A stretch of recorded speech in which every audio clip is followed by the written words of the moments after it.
the Titanic almost didn't sink. Not because it missed the iceberg, but because it almost never left port. And if one man had made a different decision on April 10, 1912, 1,500 people would have lived to see their grandchildren. This isn't about what happened when the ship hit the iceberg. You know that story. This is about the series of decisions, mistakes, and ignored warnings that put the Titanic on a collision course with destiny before it even reached open water. This is about the near misses that could have saved everyone, and the tiny moments that sealed their fate. Let's start with the fire. When Titanic left Southampton on April 10, 1912, there was a coal fire burning in Boiler Room 6. It had been burning for 3 weeks. The crew knew about it. The officers knew about it. Bruce Ismay, the chairman of White Star Line who was on board, knew about it. They sailed anyway. Coal fires weren't unusual on ships. Coal stored in bunkers could spontaneously combust from the heat of compression.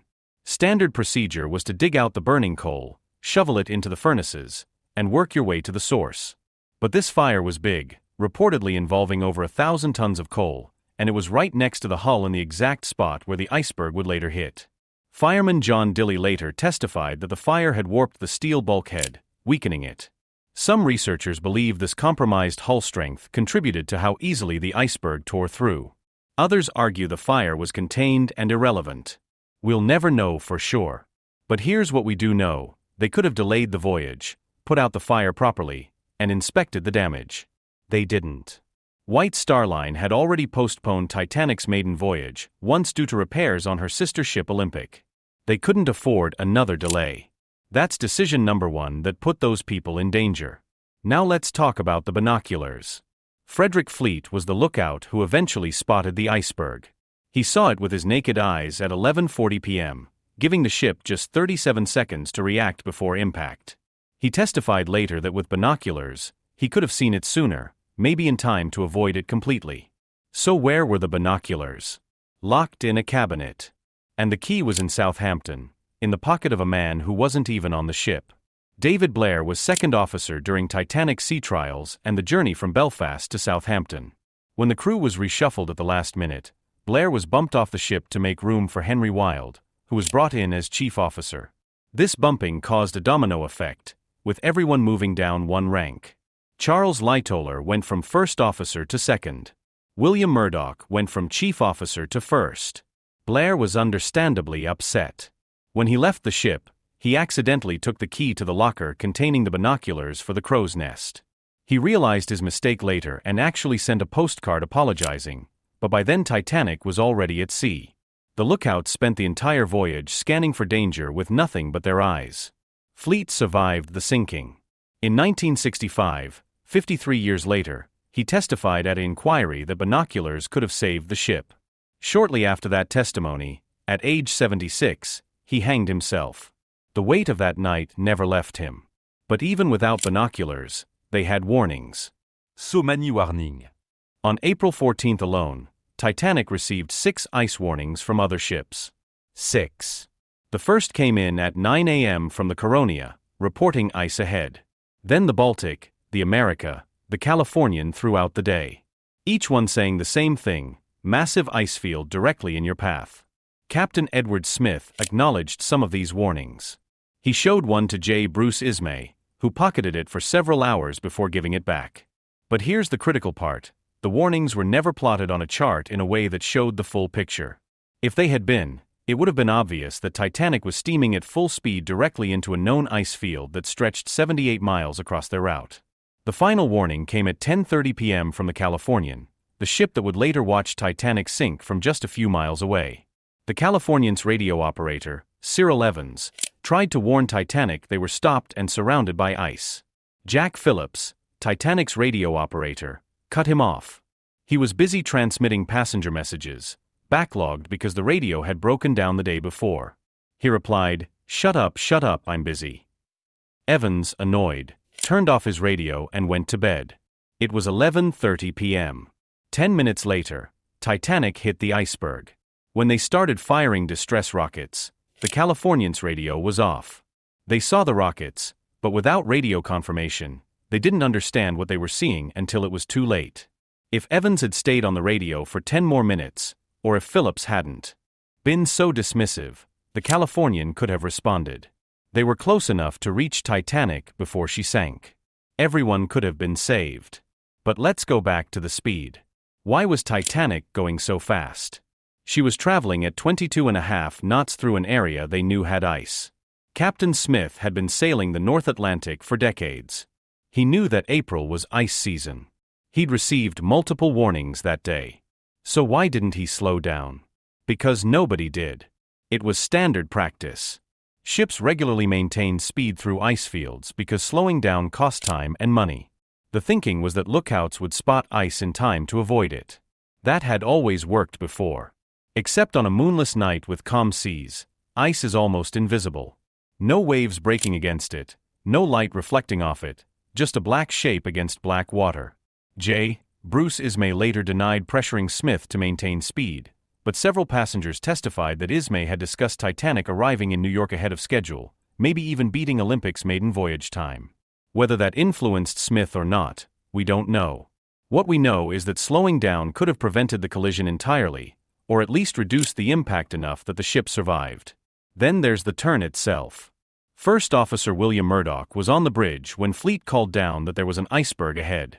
Murdoch had seconds to react. He ordered hard A starboard, which actually turned the ship to port, to the left. This was correct procedure to go around the obstacle. But he also ordered the engines reversed. This is where it gets controversial. Some maritime experts argue that putting the engines in reverse reduced the rudder's effectiveness because it decreased water flow across the rudder. If Murdoch had kept the engines going forward while turning, the ship might have turned faster and missed the iceberg completely, or at least hit it head-on. A head-on collision sounds worse, but it probably would have saved the ship. Titanic was designed with a reinforced bow and watertight compartments. A head-on impact would have crumpled the bow and flooded maybe the first 2 or 3 compartments. The ship could survive that. Instead, the iceberg scraped along the side, opening 6 compartments to the sea. The ship could only survive 4 compartments flooded. Once 5 flooded, it was simple math and physics. She was going down. Murdoch died when the ship sank. We'll never know what he was thinking in those seconds, whether he second-guessed himself as the water rose. The decision to reverse engines remains debated among maritime historians to this day. Now we get to the lifeboats, and this is where the almost becomes truly tragic. Titanic had 20 lifeboats with capacity for 1,200 people. There were 2,200 people on board. She was legally compliant. British Board of Trade regulations at the time based lifeboat requirements on ship tonnage, not passenger capacity. The regulations hadn't been updated since 1894 and were completely obsolete for a ship Titanic size. But here's the thing, Titanic's designer, Thomas Andrews, wanted more lifeboats. The original design called for 64 lifeboats, enough for everyone. Bruce Ismay and the White Star Line reduced it to 20 because more lifeboats would clutter the first-class promenade deck and obstruct the view. Wealthy passengers had paid for luxury, and lifeboats weren't luxurious. Andrews was on the ship when it sank. He spent his final hours helping people into lifeboats, knowing his design could have saved them all if the company hadn't overruled him. He was last seen standing in the first-class smoking room, staring at a painting, waiting for the end. His body was never recovered. But even with just 20 lifeboats, more people could have survived, because most of the boats launched half-empty. Lifeboat 7, designed for 65 people, left with 28.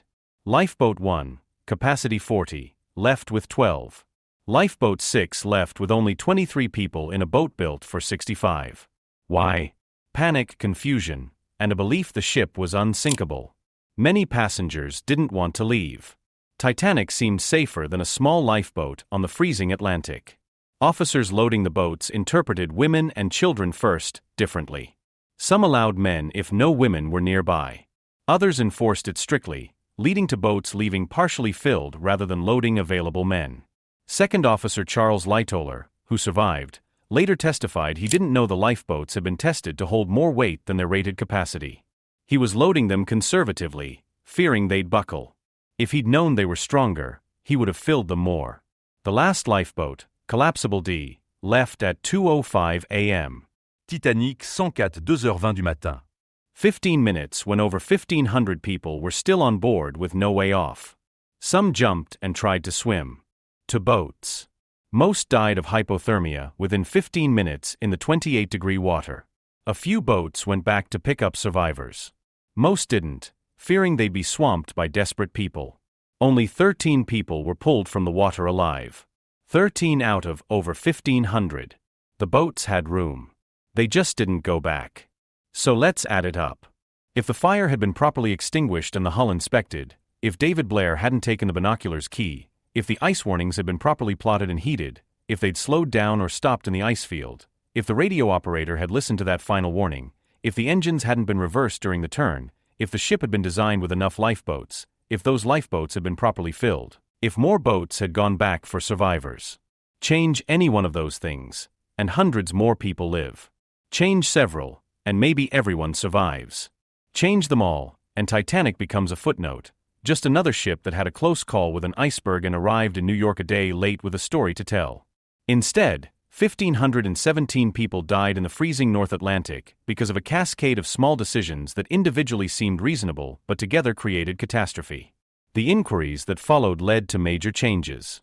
Ships now carry enough lifeboats for everyone. Ice warnings are taken seriously. Radio watch is mandatory 24 hours.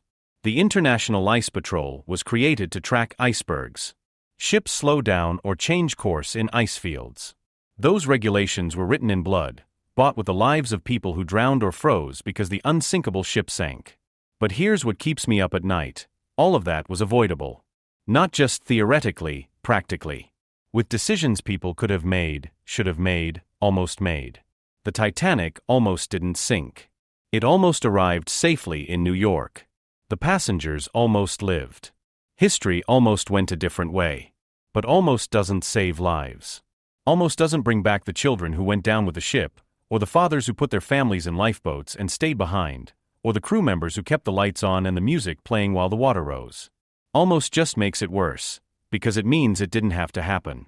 And that's the real tragedy of the Titanic. Not that it sank, but that it so easily could have been prevented.